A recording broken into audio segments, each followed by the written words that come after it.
Hi, I'm Dini. Welcome to my channel.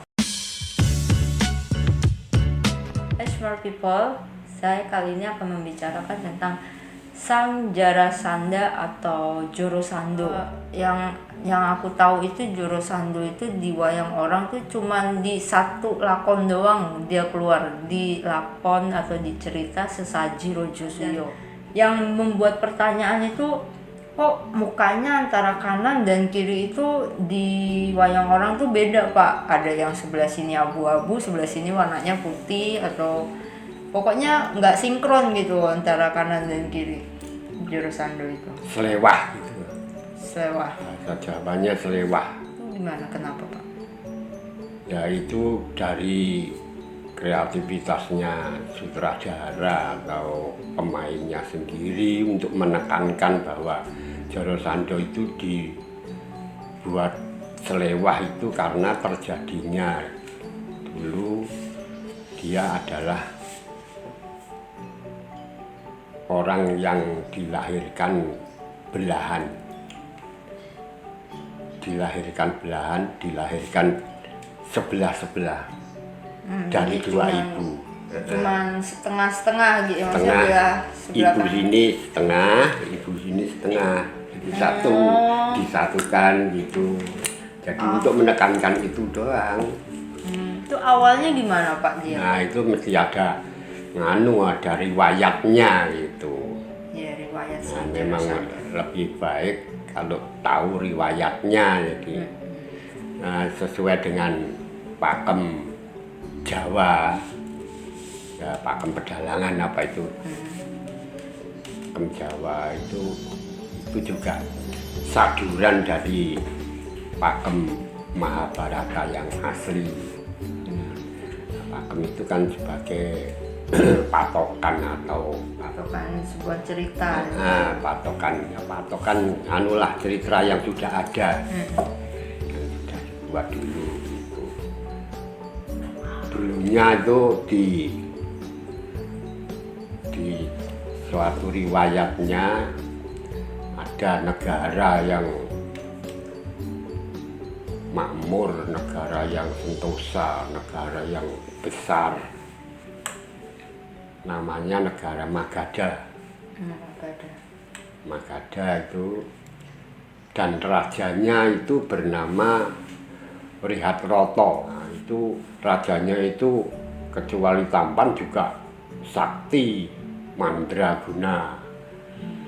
Jadi dia itu sangat disayang oleh dewa. Dia itu punya ilmu kesaktian banyak juga, sehingga dia bisa mempertahankan kebesaran negaranya. Dia punya istri dua, putri kembar dari negara Kasi. Tapi selama mempunyai permaisuri itu belum punya keturunan gitu. Jadi sudah punya kedudukannya tinggi, kesaktiannya punjul lebih-lebih, kemudian negaranya besar, tapi dia masih kecewa karena tidak punya Keturunan gitu. Nah, pada waktu dia memikirkan keturunan, ada datangnya orang Denawaraja atau Raja Raksasa dari negara Gua Barong, namanya itu Kalarissawa. Itu datang bersama anaknya dua, yang satu Drumilah atau Gorawongso, yang satunya Daman atau Surati Montro. Datang ke situ bersama prajuritnya. Si Risawa itu juga seorang raja Denawa, tapi negaranya itu juga besar. Dia juga sakti. Nah, merasa punya saingan dengan negara Magadha itu tadi, dia ingin menaklukkan atau mengalahkan Magadha. Datang ke situ. kekuasaan. sampai terjadi peperangan. Perang.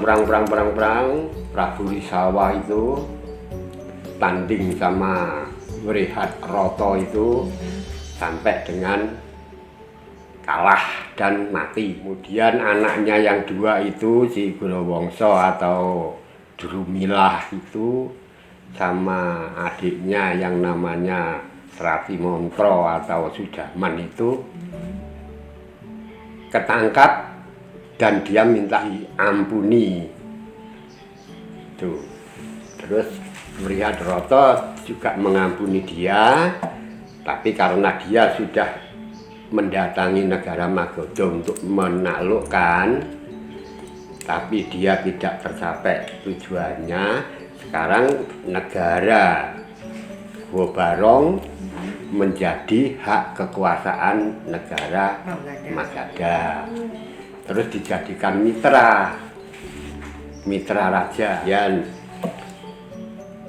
si anaknya yang dua itu Gurawangsa sama Sratimantra itu dipersilahkan pulang ke negerinya, mengatur negerinya, sedangkan yang jadi raja di Gua Barong itu adalah Gurawangsa kakaknya itu, dan itu di bawah kekuasaan Magadha. Dia pulang, kemudian Raja Kala Risawa itu tadi, Kala Risawa itu yang mati oleh Wrihatrata, memerintah prajuritnya dikuliti. Dikuliti itu apa ya? Dikupas kulit. Nah, dikupas kulit badannya. Terus dijadikan pusaka berwujud tambur. Itu dijadikan pusaka. Taruh di pinggiran negara. Itu untuk tempat rahasia, jalan rahasia untuk masuk ke negara Magadha. Tuh. Setelah itu kemudian Raja Wrihatnala punya pikiran, wah, negara Magadha yang besar dan tentram itu harus dijaga. Sedangkan saya menjaganya dengan kesaktian dan lain sebagainya. Tapi saya tidak punya anak. Nanti kalau saya sudah tidak ada, siapa yang melanjutkan menjaga negara? Kebetulan pada saat itu ada kabar seorang pendeta Jundakasika. Itu keturunan pendeta-pendeta dari keturunan Resi Gutama. Nah, Resi Gutama itu kalau wayang orang itu ada yang mengatakan dari napaannya itu bisa dijadikan beberapa nama, soalnya tergantung pengaturnya. Itu datang ke negeri Magadha, tapi di pinggiran kota gitu. Dia itu memang suka berkelana, dan itu baru turun dari bertapa. Datang ke situ, ya, itu terkenal sudah Jundakasika itu adalah pendeta yang ampuh sekali, namanya pendeta yang sakti. Kemudian Wrihatrata itu kebetulan ini ada pendeta yang bisa mengetahui cerita sebelumnya, bisa mengerti keadaan sebelumnya. Jadi dia bisa memberi syarat untuk Wrihatrata itu bisa punya anak. Wrihatrata menemui pendeta itu. Setelah ketemu, ditanya dan mengaku kalau saya sudah punya istri dua atau permaisuri dua, kembar dari Kasih, tapi belum diberikan keturunan. Nah, saya ingin punya keturunan yang nantinya bisa menjaga negara Magadha yang besar ini. Maka saya ingin punya putra yang sakti tiada timbang. Tiada tanding. Sakti tiada timbang. Ya, namanya pendeta dimintain begitu, mesti ya harus memberikan, sedapat mungkin diberikan. Terus Jundakasika bersamadi samadhi, kebetulan di belakangnya itu ada pohon pelem mangga. Pohon mangga. Kalau panutan ceritanya pakemnya itu pohon mangga itu jatuh dengan dirinya. Tapi kalau saya yang menceritakan wayang orang Joro Sando itu lebih saya tekankan lagi bahwa permintaan itu si Resi Jodoko Suko itu minta kepada dewa dengan ajian atau apa namanya, ajiannya itu Raditya Redoyo. Itu sifatnya bisa mendatangkan dewa dan minta diberi anak, diberi kumara dewa. Tuh, Resi Jodoko Suko itu meminta dengan itu, dia ingin mendatangkan dewa yang sakti karena ingin punya anak sakti, lihat Broto. Nah, dia mendatangkan senopati atau agul-agul atau kepala prajurit kayangan, namanya Kartikeyo. Ya, Kartikeyo itu senopati kayangan. Jadi kesaktiannya jelas, itu kesaktiannya membuat geger dunia. Di lakon apa, di pakem Mahabharata, Kartikeyo itu kan kalau nggak salah anaknya Siwa ya, Pak? Ya, di pakem Mahabharata India anaknya Siwa, tapi di pakem Nusantara sini dia itu adalah putra Bathara Agni. Oh, beda lagi malah. Putra Bathara Agni. Bathara Agni itu ingin kasih dari 7 pendeta atau 7 Wasuwolu lah. Wasu itu sifat dewa, tapi manusia biasa sifat dewa. Wasu 8 itu bergantian dia menemui, sampai dengan dia punya anak, berikutnya itu sampai dia punya anak yang dinamakan Kartikeyo. Nah, itu Kartikeyo, Bathara Kartikeyo itu datang diminta sama si Resi Jodoko Suko. Jodoko Suko itu minta anak keturunan, baru dikasih syarat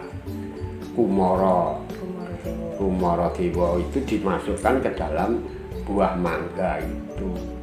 Mangga satu itu dikasihkan ke Jodoko Suko. Kemudian dia berpisah, buah mangga itu diberikan kepada Wrihatarata. Inilah syaratnya supaya kamu bisa dapat anak. Ini dimakan saja oleh permaisurimu. Nah, sampai di rumah dengan membawa mangga itu dibelah menjadi 2 mangganya, diberikan permaisurinya separuh. Tuh. Nah, entah itu peloknya jadi 2 apa jadi 1, pokoknya dibelah jadi 2, itu dikasihkan permaisurinya dua-duanya. Benar, dua-duanya lalu mempunyai anak, tapi salah kejadian. Maksudnya tidak sewajarnya lahir anaknya itu separuh. Permaisuri sini 1 separuh, tapi sebelah kanan, sebelah kiri. Tuh. Nah, ini bingung ini ya, anak begini ini untuk apa? Akhirnya diruat. Maksudnya diruat ini dibersihkan ini. Sengkolo seperti ini, anaknya diruat di tengah dan pinggiran kota. Diruat, ditaruh di situ. Udah ditinggal. Pada suatu saat tempat anaknya dibuang itu tadi adalah tempat jin atau rasaksi atau jin. Nah, ini sifatnya ini raksasa wujudnya, tapi kok dalam bukunya itu dikatakan wanita cantik siapa namamu. Nah, kan jadi bingung kan. Nah, Iya. itu adalah siluman aja, Oh. seorang siluman aja. Jadi ya watak raksasi tapi sebenarnya dia jin, tapi bisa berwajah cantik itu. Bisa berubah cantik. Nah itu dia datang ke situ tahu ada Bayi. bayi dua itu tadi. Dia kesenangannya itu makan daging mentah. Ada dua anak itu lalu diambil, mau dibawa pergi dimakan, nanti dijadiin satu, dimasukkan dalam tas. Dimasukkan, Kantong lah pokoknya, dibungkus di Bungkus. dalam bungkusan itu, dimasukkan. Jimnya itu pulang sampai di tempatnya, dibuka, ternyata bayi itu menjadi bayi lumrah, bayi satu. Sudah menjadi satu. Sudah Ya. menjadi satu, dan wajahnya juga tampan lah, wajahnya ganteng juga. Ya mirip-mirip wajah bapaknya si Wrihatroto itu. Nah, ini dia jadi sayang ini, si Jim itu. sayang dia. Nah, terus wah dia terus merasa Jimnya, saya berada di sini di wilayahnya Wrihatroto ini selalu mendapat datangnya rakyat itu, memberi sesajian, memberi makanan gitu. Nah itu kan dia merasa enak, sudah berhutang budi, utang kebaikan dengan Raja Wrihatroto karena negaranya ditempati, tapi dia bisa hidup dengan memenuhi kepentingan atau keinginannya gitu. Nah, terus bayi itu diserahkan kepada Wrihatroto.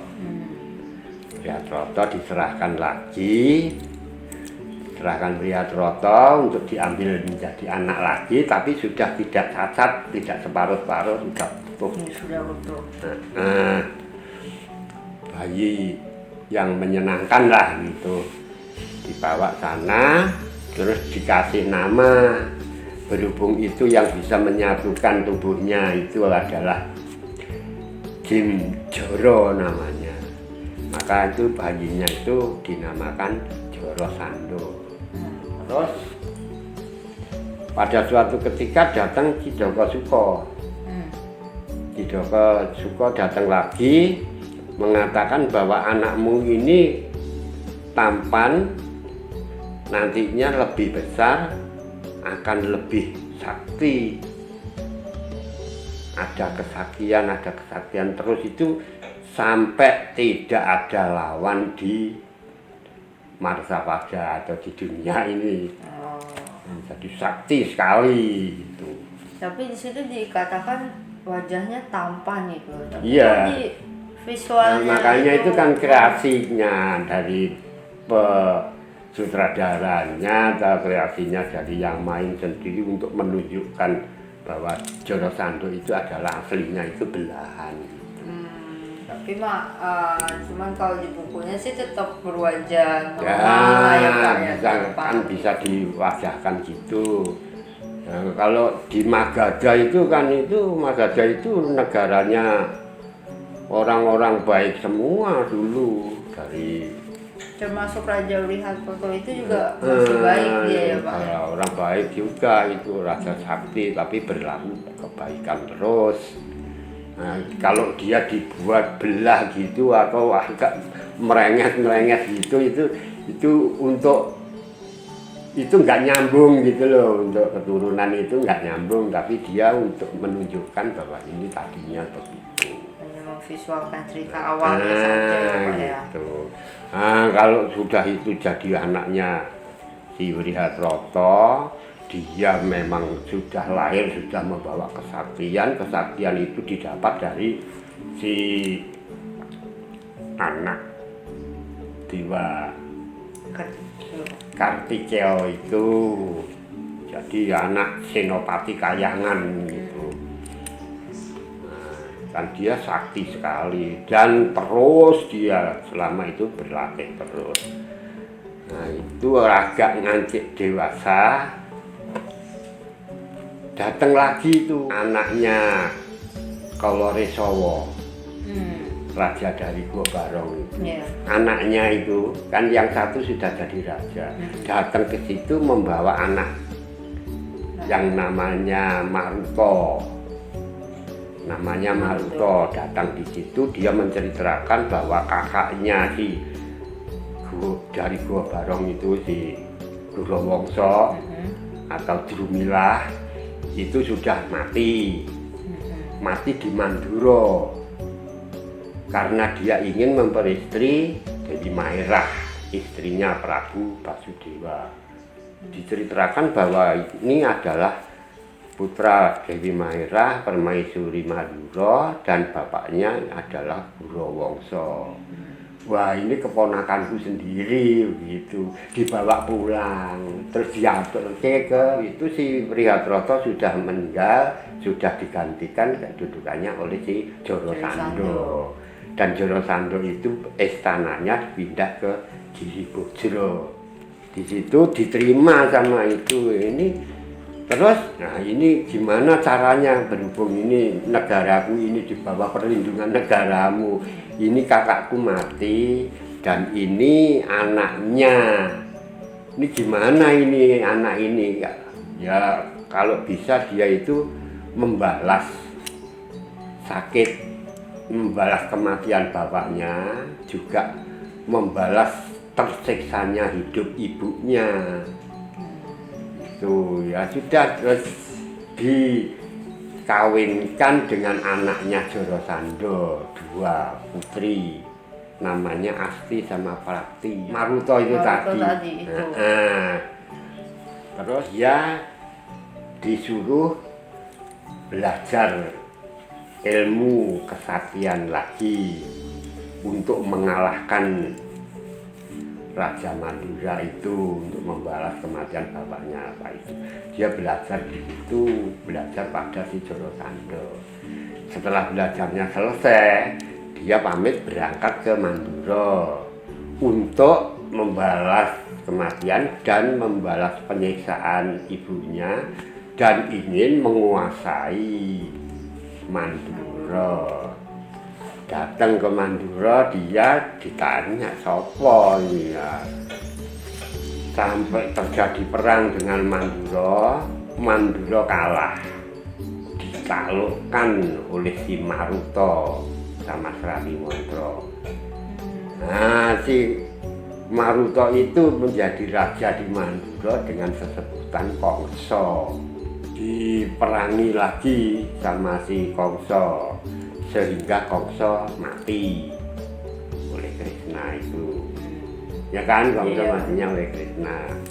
Nah, Kongso mati, negara Mandura sudah merdeka lagi, dipimpin oleh bapaknya Kokrosono lagi, di Basudewa itu. Kemudian istrinya Kongso, anak dari Jorosando itu lari pulang ke orang tuanya, melapor kematiannya si Kongso. Ya tidak terima, mengadulah sama bapaknya. Bapaknya juga marah. Akhirnya bapaknya memerintah prajurit atau memerintah mitra rajanya yang setia, si Hamso dan Dinoko, untuk menaklukkan Mandura, membalas kematian si Kongso. Nah, ini prajuritnya berangkat, itu jaraknya kan jauh itu. Magadha itu kalau tahu atlasnya, Magadha itu di pinggir, di ujung kanan atau di sebelah timur, India Timur. Terus si Mandura itu ada di pinggiran sungai Jomuna. Jadi sungai itu ada 2 gitu, satu sungai Gangga, satu sungai Jamuna. Nah itu Mandura itu di pinggiran Jomuna itu, jauh itu jaraknya. Ya ceritanya prajuritnya sini berangkat, Jorosando memberi tanda kepada orang Mandura bahwa akan diluruki, itu dia punya senjata gada itu beratnya nggak karuan, itu dilempar dari Magodo situ sampai ke Mandura. Melemparnya itu tidak hanya satu tapi sampai 90 pegadai, 90 kisaka dilempar ke sana. Wah, sana geger negara Mandura itu jaraknya ya hampir 1000 kilo gitulah. Para Pandawa, khususnya Yudhistira Kuntadewa itu akan menjadi raja, pokoknya memproklamirkan dia menjadi raja besar. Itu dengan sesaja datang di Magadha, si Krishna sama Bima sama Arjuna yang berpakaian pendeta itu, dia tidak lewat jalan biasa. Itu ada kulit lulang yang dibuat tambur itu tadi loh. Nah itu pusakanya Jarasandha. Itu kalau ada musuh yang datang bunyi sendiri, jadi memberi tanda pakai sirine sampai bertanding. Krishna sudah melihat keadaan, melihat di angkasa itu sudah waktunya ini Jarasandha.